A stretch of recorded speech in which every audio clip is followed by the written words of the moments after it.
Okay, I am so excited about this new weekly series that I'm starting. And it's really designed to support you in your growth. And having fallen into this title of being a growth coach, I have invested the last 6 years of my life focusing in on growth, right? And then obviously it's also one of my main values. It is so important to my soul and my DNA, because if I'm not growing, I'm kind of psycho. And so I really wanted to, on a weekly basis, start this new series to support you in your own growth, okay? And here's what I've learned about growth, okay? And I think some of us say, we're really accustomed to the quote that says, if you're not growing, you're dying. And that is true.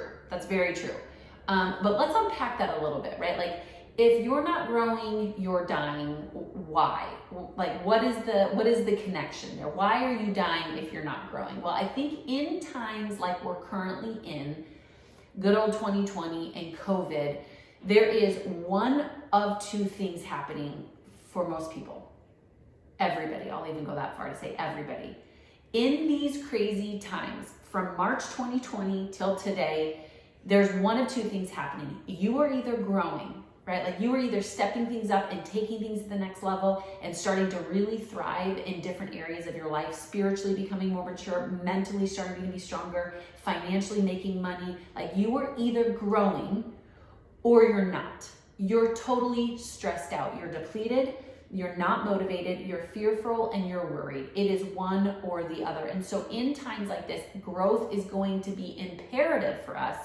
Otherwise, we're going to choose the other route. Like, there's no in between. But I really want to first set the stage by helping you understand why is growth so important. Now, I think there's many reasons. But one of the main ones I want to focus in on first is that if you're not growing before dying, you're in the land of comfortability. Right? Like, if I'm not growing, I'm just staying where I'm at, and where I'm at is where I've always been. So it's comfortable. It's my box of understanding. It's my box of routine. It's my box of, I can cross every T and dot every I and compartmentalize my life and at least the world around me. Okay. This was, let's just call this January of 2020, right? Like, all of us went into this saying, oh yeah, like Q1, Q2, Q3, even the things we didn't like, at least we understood them. Most of us, if we're not careful, we crave comfortability. And I read an article the other day about safetyism right now, is that we are so focused on wanting safety, security, stability, that we're actually starting to give up our freedom. And if you study Maslow's hierarchy, safety, security, stability is at the bottom of Maslow's hierarchy, but it's not at the top. That is on the bottom of success and enlightenment, self-actualization, right? Progressiveness, purpose, meaning, impact, all the things that we really want if we're honest. Not that safety, security, stability isn't important, but the things on top of that, that's what we're after. But if I am not growing, I'm going to start focusing on the land of safety, security, stability. I'm going to start focusing on just wanting to be comfortable. Do you know what I'm saying? Like, how many of you right now are like, what? Are you talking to me? I appreciate comfortability. No, the comfort, however comfortable it may be, thank you, Greatest Showman quote, is the enemy of progress. And so what happens is I start to pursue comfortability more than growth. I want more of the things that I can understand. I want more security, more safety, more stability. So I start padlocking my life. And then when things happen and chaos strikes, or uncomfortable circumstances, or situations like COVID, or our world flip-flops, now all of a sudden we're completely ruffled. And so what happens is we're starting to pursue comfortability, safety, security, stability. And then what comes next is worry, fear, doubt. What if what makes me comfortable is taken away? What if everything that makes me feel secure is taken away? What if all of my stability is taken away? And so what happens is we start to create anxiety. Anxiety, fear, worry, doubt. That's a byproduct of a scarcity mindset that says all my safety, security, stability, all the things that I can compartmentalize in my box I call life is going to be taken away. That then creates death. That is why if I'm not growing, I'm dying, is because in between growth and dying are a lot of different mindset concepts and principles in our life that we're not connecting the dots. Is that if I'm not growing, I'm just staying where I'm at, which is keeping me comfortable. And as long as I'm comfortable, then I'm going to probably start shifting into scarcity, because at some level I'm going to fear that it's going to be taken away from me. And then when it is, or when I realize that that land is really is not giving me fulfillment, it's not giving me meaning, then I start to feel worried and anxious and doubtful. And the more that I live in that zone, the more I start making bad decisions. And then the more I start to stress out. And then the more stress that I feel, the more dead that I feel to my life. Like I actually start to feel dead in my life. Okay? Nobody wants to feel dead. And if we're not careful, 2020 is going to either beat the crap out of us, or it is going to position us to live beautifully in the years to come. And it is going to be part of my job and yours every single week. I'm going to be posting these videos, and what we're going to call them is a lesson in. Because if we want to see growth, we have to learn. We have to learn something new, and then we have to do something new. That is the power behind growth. It's learning something new and applying something new. Because information in and of itself isn't going to get us anything. It's not going to get us anywhere. It's not going to give us anything. It might make me know more. It might make me be better at quoting statistics. But in a world where we are in the information age, we know more up here, but we know less down here. How do I know that? Because we're not applying it to our life. And so every single week, I'm going to be posting these videos on learning lessons, because as long as I can learn and then I can apply, I can shift into growth, which means I'm automatically going to shift out of death, stress, right? As long as I'm growing, then I don't have to worry about this place of stress, okay? So here's what I found about learning. Hence why I'm going to call this a lesson in learning every week. We're gonna learn about faith. We're going to learn about joy. We're going to learn about trust. We're going to learn about these things for two very specific reasons. And in all of my life's short, I'm almost 35, and rich experiences, I've learned two things about learning, okay? There is a lesson in everything. Everything. God is teaching us all things in everything if we're paying attention. If we're paying attention, there is a lesson in everything.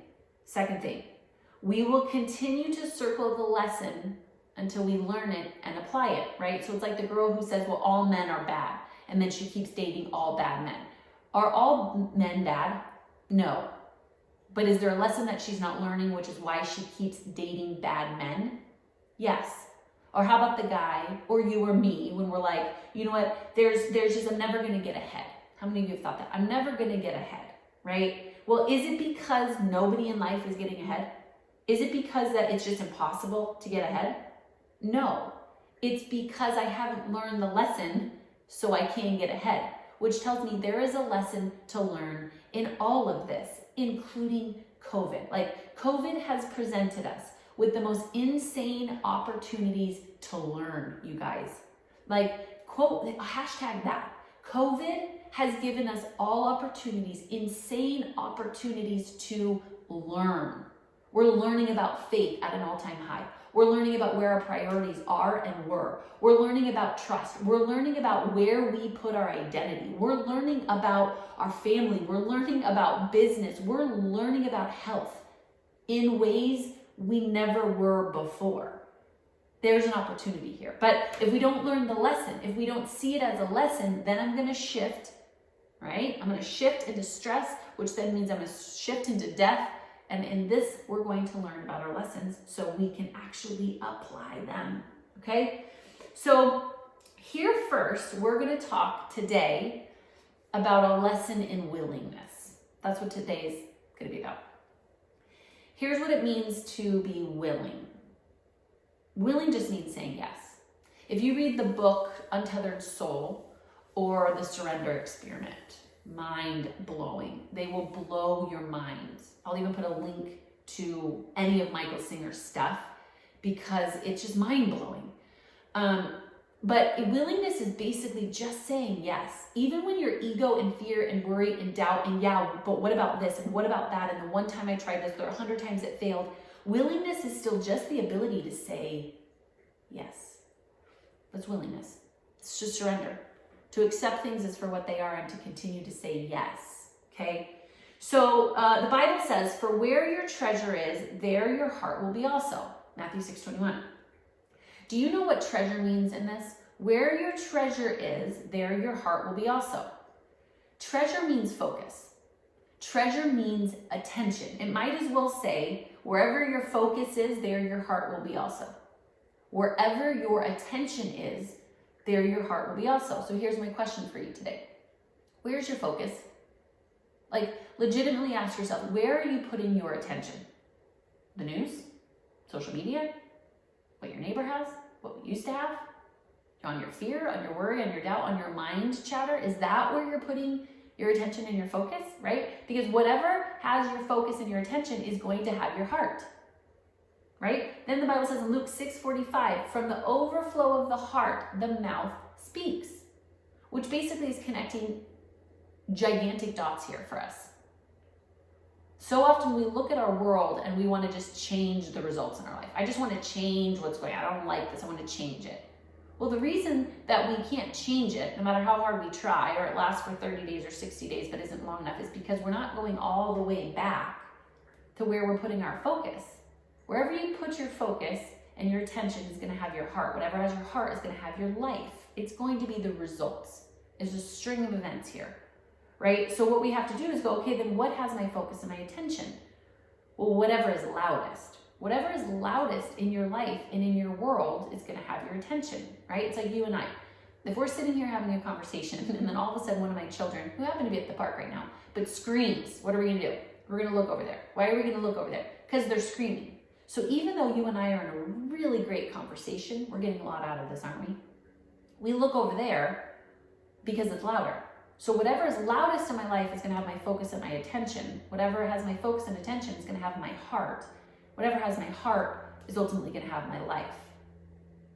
That's the results, right? So here's what we're doing. We're scrambling to figure out what's next. I'm scrambling to figure out what to do now. I'm scrambling to figure out how to fit in the school and my life and my business and my career because of COVID. And I'm scrambling to know the answers. And I'm trying to put my life back to the way that it was and. But I think it's less about all of the answers and it's more about a willingness to know, a willingness to hear. As long as I'm scrambling, guess what I'm not doing? Listening.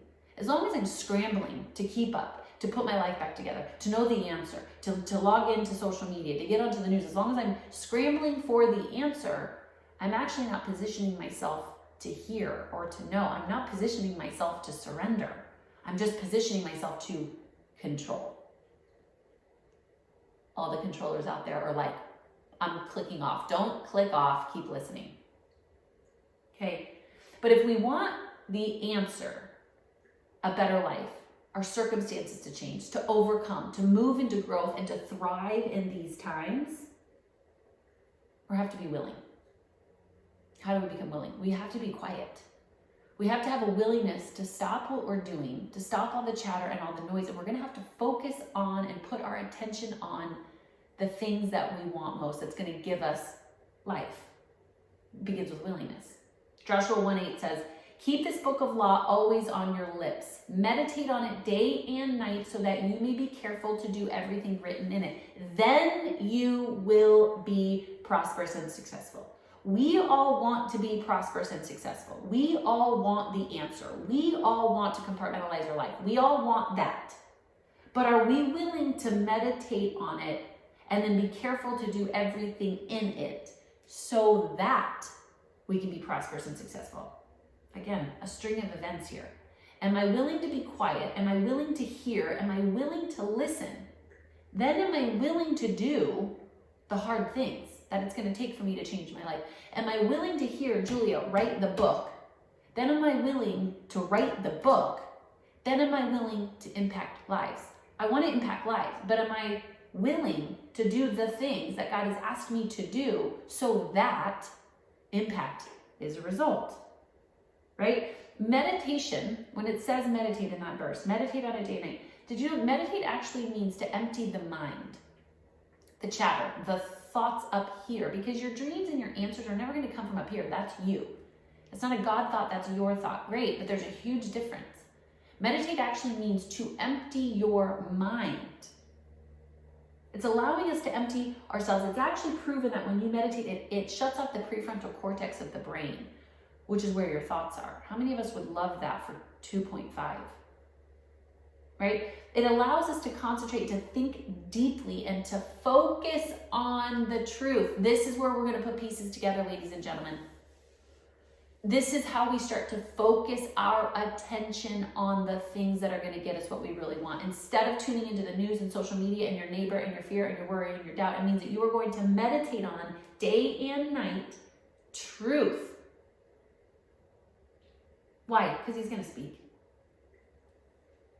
Because when we get quiet, answers just land in the seat of our being.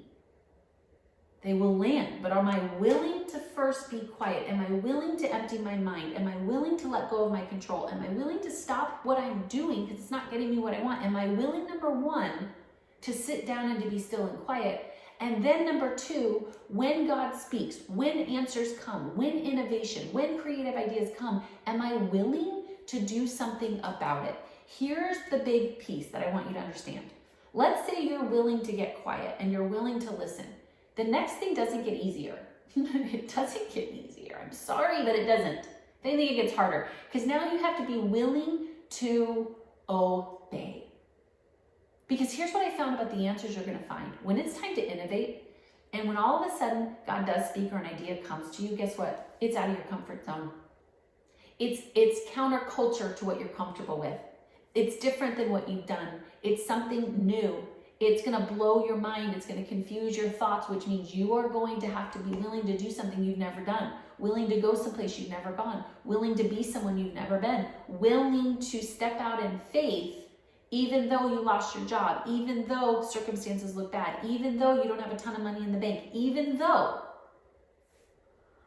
you're going to have to innovate. You're going to have to do something about it, right? Hebrews 11:1, faith is the substance of things hoped for, heard. The evidence of things not seen. Substance, that word substance literally means physical matter, solid presence. This is legit. Faith is the substance of things hoped for, of things that I hear, of things that I know, of things that God's telling me to do. It's the substance of something that I can't see with my eyes, and that daily I'm willing to get up and to do it even though I can't see it. It's all a willingness to just say yes and to surrender and accept, as opposed to control, compartmentalize, and sit in my land of comfortability that isn't getting me what I want anyways. So here's the lesson. Do you want clarity? Do you want to live bold? Do you want to create change in your life? Do you want to create impact in the world around you? Do you just not want to be broke anymore? Do you want change? Then you have to start beginning this journey of being willing to put your focus and attention somewhere else other than where it currently is at. You have to be willing. Willingness is just a yes. It's a yes to sit down in a quiet place, to start the practice of. And that's really what meditation is. Did you know it says meditation is a practice to train your attention and your awareness. You've trained yourself to listen to your brother's, cousin, sister's friend. You've trained yourself to check in on social media. You've trained yourself to listen to the news. You've trained yourself to even believe your fear and your doubt and your worry. You've trained yourself, which tells me you are that powerful. That doesn't mean anything's wrong with you. That doesn't mean you should feel guilty. That doesn't mean anything other than you're that powerful. And you've trained yourself to put your attention and focus there, which means you can train yourself to put it elsewhere. You can train yourself to get quiet. You can train yourself to start hearing yourself. You can train yourself to go deeper. You can train yourself to hear the voice of God, and you can train yourself to be willing to do the crazy, cool, innovative new ideas that are going to plop in your lap. The ones that are already written in your journal, the ones that are already on your iPhone with all the things that have come to you, the ones that you're talking about with your friends, the ones that you keep coming back to, those ones. Those are waiting for you. But Julia, my doubt is loud. COVID. I don't have a job. People around me are super opinionated. You have to train yourself for this to be louder. Because what's the alternative? Keep doing what you've always done? That sounds awesome. So here's our lesson today. Our lesson today is willingness. Our lesson today is that, yeah, we know that you want to be prosperous and successful. We know that you want the answer. We know that you don't like current circumstances. We know that. But are you willing to surrender, to get quiet, to start leaning into yourself, to start leaning into God, to start leaning into the ideas and innovation and creative concepts and the things that are already coming to you? Are you willing to do that? And then are you willing to do something with what you're hearing? Are you willing to start writing the book? Are you willing to start putting yourself out there? Are you willing to ask for help? Are you willing to do it a different way to get a different result? Because when you're willing to be quiet and God speaks and ideas come, which they will, and then you're willing to do something about it day in and day out, day in and day out, substance of things hoped for, even though I don't see it, I'm going to get up and I'm going to do it again, and I'm going to do it again, and I'm going to do it again, then you will be prosperous and successful. Then you will know the answer. Then you will see the path and be able to walk in it. So are you willing today? So here's how you apply this. Get quiet once a day, 5 times a day, every other day. Start once a week, y'all. But just create space to get quiet, right? And to be still and to start wanting not just the answer, but the God who holds the answers. Not just to be successful, but to understand what it means to be successful, that you already are if you'll just hear you. The lesson in how you apply this is that you actually do it. Most of us, this is nothing new under the sun. It's just doing it and then not stopping. It worked so well that I stopped doing it. It's a loud world, and unfortunately, it's not going to get any quieter. And until you quiet yourself so you can approach this world from a different perspective, it's not going to change. So today, this lesson in willingness is helping you go back to the simple basics. Just be willing to surrender, willing to say yes, willing to let go of your control, willing to hear so that you can know, willing to hear so that you can obey, willing to understand at a much deeper level so that you can be prosperous and successful. So there you have it. Go to the blog to read this if that helps you. And don't forget, pass this along to 1, 5, 100 of your friends who need a lesson. We are all needing lessons right now. We're circling if we're not careful. And we need lessons that support us in our growth so that we are thriving and unapologetically, boldly chasing the things that God's put within us. I'll see you next week. Pass this along. Click on the link, subscribe, all the things. You know what I mean? All of them. Until next time. Can I tell them what I wanted to tell at the end? Yeah. Are we at the end? Yep. Don't forget to subscribe. Don't forget to subscribe. Don't forget to subscribe. Also, give us a thumbs up. And give us a thumbs up.